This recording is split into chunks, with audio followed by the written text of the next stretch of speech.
Olá galera, tudo bem? Você sabe me dizer por que a bolha de sabão é redonda? Por que existem alguns insetos que conseguem andar sobre a água enquanto os outros morrem afogados? E eu lhe pergunto mais, por que uma bola de vôlei flutua na água enquanto uma barra de tijolo afunda? Vamos às respostas? Hoje eu vou explicar por que a bolha de sabão ela alcança esse formato redondo. Será que é porque a argola de plástico é redondo? Será porque o planeta ele tem esse formato de geóide achatado? Então vamos lá, vamos fazer uma bolha de sabão, ó. Olha só, filma aqui dessa bolha. Olha só. Tá vendo? Ela tem esse formato redondo que nós vamos explicar, segundo a física, em 2 pontos. Primeiro, a bolha de sabão ela é uma película né, de água misturado com detergente. E dentro dessa bolha, o ar ele exerce uma pressão de dentro para fora. E ao mesmo tempo, a película propriamente de água está havendo uma atração elétrica entre essa molécula de água de fora para dentro. Então a bolha de sabão ela vai subsistir a partir do equilíbrio dessas duas forças, né? De dentro para fora quanto de fora para dentro. Outra coisa que nós vamos entender, que ocorre assim de forma natural no nosso meio, é por que existem alguns insetos que eles praticamente andam sobre a água, enquanto tem outros que morrem, né? Há vários aspectos que nós temos que levar em consideração, né? Tanto o aspecto físico, químico e biológico. Dá um close aqui pra mim, nessa piscina. Tá vendo aí? Tem alguns insetos andando, olha lá, ó, andando, olha esse aqui, ó. Tá vendo? Consegue ver? Enquanto que tem os outros, que você vai notar que eles estão mortos. Tem algum morto? Ali, ó, aquela mosca ali, ó. Enquanto tem um que anda, tem outros que estão mortos. Tá vendo? Pode ficar tudo.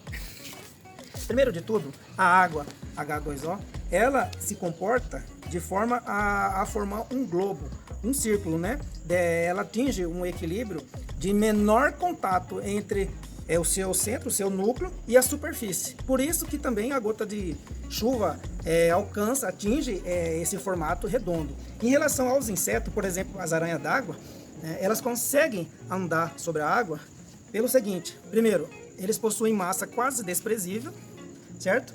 Antes de eu falar propriamente do inseto, eu tenho que dizer que a água ela procura manter o seu equilíbrio se contraindo. Sendo assim, a sua superfície, o seu volume que atinge menor contato com a superfície, vai formar uma malha.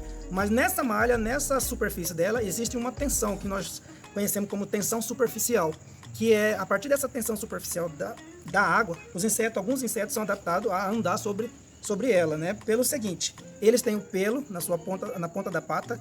Esse pelo ele é constituído também por algumas substâncias gordurosas. Então, sendo assim, a gordura de natureza apolar não mistura com a estrutura química que é polar da água, havendo assim uma repulsão. Esse é o ponto biológico. Agora, também em relação à física, nós poderemos dizer que os insetos eles vão conseguir andar por causa dessa tensão superficial que existe ali na malha da superfície da água, ok? Enquanto tem os outros que morrem, que não são adaptados biologicamente, e também ele já tem um pouco mais de densidade maior e, portanto, não conseguem se firmar sobre a água, sendo afundando e morrendo por afogamento.